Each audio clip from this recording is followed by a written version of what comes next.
everyone, welcome to the channel. Today we are making homemade pesto in the traditional way using a mortar and a pestle. So let's get started. Walking over ingredients for today, we have 25 grams of pine nuts, half a cup of olive oil, 2 cups of freshly torn basil leaves, 100 grams of the real Parmesan cheese, and about 4 cloves of garlic.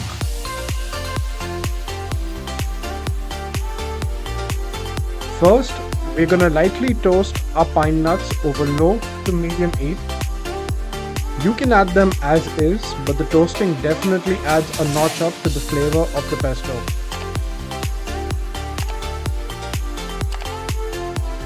Next, we're prepping our Parmesan cheese by grating them and setting them aside in a bowl. Now it's time to start smashing. In your mortar, add the 4 cloves of garlic and sprinkle some salt in there. The salt will help crush the garlic into a fine paste and release their oils. Once we have our garlic into a fine paste, we're going to add the first of our batch of a handful of basil leaves and give them a good crushing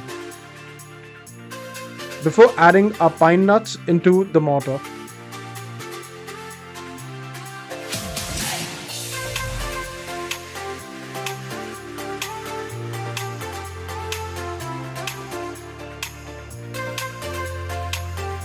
Once we have our pine nuts incorporated with the garlic and basil, it's time to add the rest of the basil and keep crushing it for about 5 minutes till we have a fine paste and the basil, pine nuts and the garlic are homogeneous.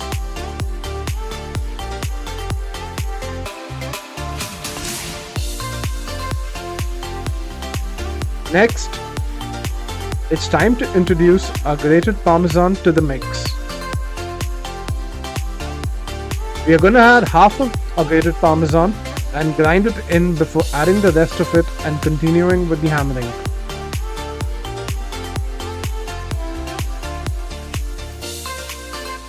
Once we have the first half of our Parmesan cheese combined, we're going to add the rest of it and incorporate that into the pesto.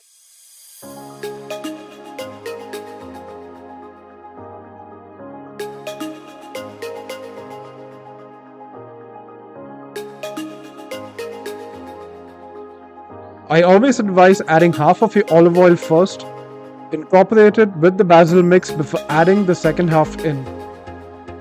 This leads to a more consistent texture and final product. But if you are one of those that lacks in a virtue called patience, feel free to add the whole thing all at once.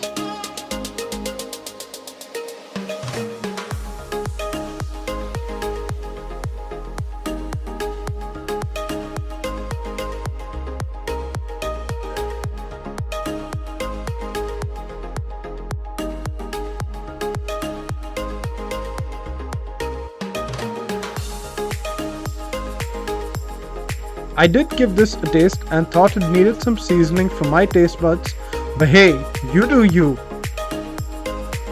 But do taste it once at least before serving it and adjust the seasoning accordingly. And there you have it, a traditional basil pesto made with a pestle and mortar.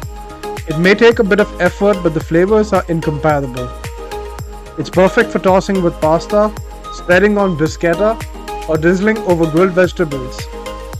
This also might be a good recipe for people who are trying to get rid of some of those frustrations that they've been holding inside of them.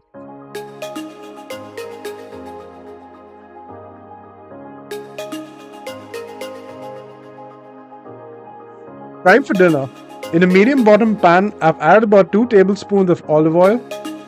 We are going to quickly saute some cherry tomatoes that I have halved for a couple of minutes. I am not adding any garlic here as we have plenty of it in our pesto. I certainly don't want your significant other blaming me for you having garlic breath if you plan on making this on a date night. I have some linguine that I cooked al dente and I'm going to quickly toss it in with my cherry tomatoes.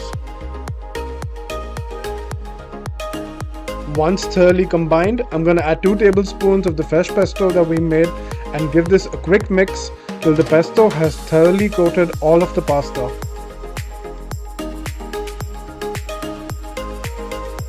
I did reserve a cup of the pasta water before I drained it, and I'm now going to add it to the pan.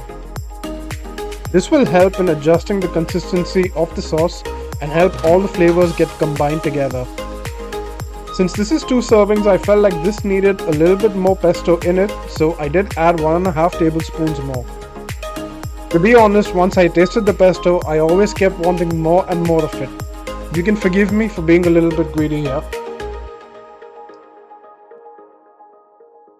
Finally, it's time to plate.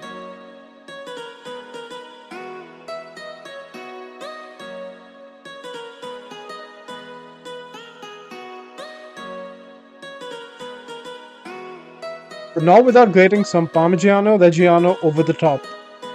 This did end up being as delicious as it looks. Do give this a try and let me know how it went in the comments. Thank you for watching, and do leave us a like and hit subscribe for more recipes.